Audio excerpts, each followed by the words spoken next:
இப்போது நம்ம ஒரு பிரிண்டர் ஒன்று ப்ராப்ளம்.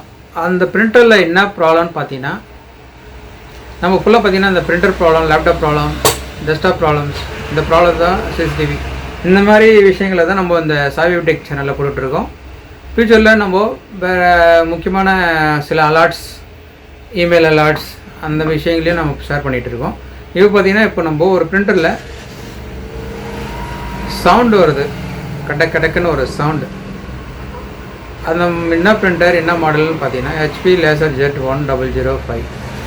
இது ஒரு மல்டி ஃபங்க்ஷன் பிரிண்டர், ரொம்ப ஃபேமஸான பிரிண்டர். இது ஒரு 12 இயர் சப்போர்ட்டிங் பிரிண்டரு. இந்த பிரிண்டரில் நம்ம அந்த ப்ராப்ளத்தை எப்படி ரெடிஃபை பண்ணுறோம், எதனால் வருது அப்படின்னு பார்த்தீங்கன்னா, ஃபர்ஸ்ட் ஆஃப் ஆல் எனக்கு தெரிஞ்சு நாலேஜில் பார்த்தீங்கன்னா,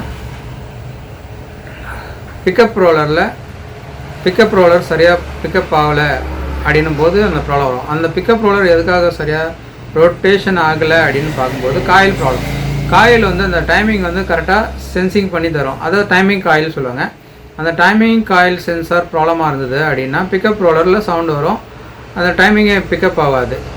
அப்போ நம்ம ரெடி பண்ண வேண்டிய விஷயம் என்ன பார்த்தீங்கன்னா, காயிலை நம்ம ரெடி பண்ணிட்டோம்னா நம்மளுக்கு பிக்கப் ரோலர் செக்ஷன் ரெடி ஆகிடும். பேப்பர் வந்து பிக்கப் ஆகிறதுக்கு, அந்த சவுண்டும் ஸ்டாப் ஆகிறதுக்கு சான்சஸ் இருக்குது.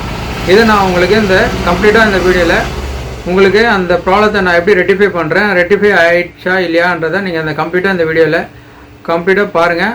ஏதாவது உங்களுக்கு டவுட்ஸ் ஏதாவது இருந்ததுன்னா கமெண்ட் பண்ணுங்கள்.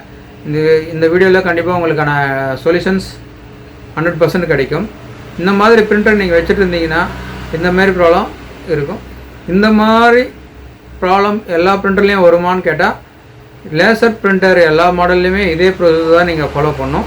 எல்லா மாடல்லையுமே இதே ப்ராப்ளம் தான். இந்த ப்ராப்ளத்தை நீங்கள் பார்த்துட்டு ரெடிஃபை பண்ணிக்கலாம். நான் ஒரு எக்ஸாம்பிளுக்கு தான் இந்த மாடல் பிரிண்டரை உங்களுக்கு நான் செக் பண்ணி ரெடி பண்ணி காமிக்க போகிறேன். நீங்கள் வேறு மாடல் பிரிண்டர் HP 1136 வச்சுருக்கீங்க, 1020 வச்சுருக்கீங்க, Canon 2900 வச்சுருக்கீங்கன்னா எல்லா மாடலுக்குமே இதுவே ப்ரொசஸர் தான் நீங்கள் ஃபாலோ பண்ணணும், சிங்கிள் ஃபங்க்ஷனாக இருந்தாலும். இப்போ நம்ம அதை எப்படி ரெடி பண்ணுறதுன்றதை கம்ப்ளீட்டாக காமிக்கிறேன், வாங்க போகலாம்.